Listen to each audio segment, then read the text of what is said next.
How to fix iPhone app stuck on loading. If your app is stuck on loading, then follow these steps. Firstly, make sure that you have a good internet connection. Go to your Wi-Fi and check your network. If your current network is lagging, then reconnect to the same network or a different one. You can also try to switch between your mobile data and your Wi-Fi to see if that helps.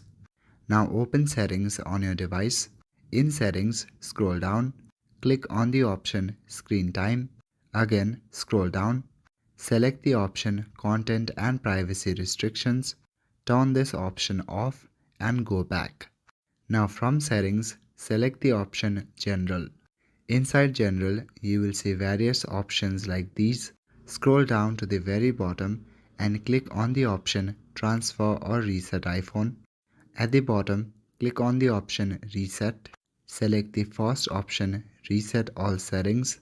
Enter your passcode and click on Reset All Settings.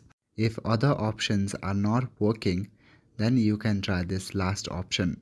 After this, all your settings will get reset and your problem will get solved. Make sure to restart your device after doing these steps. That's all for today. Thank you.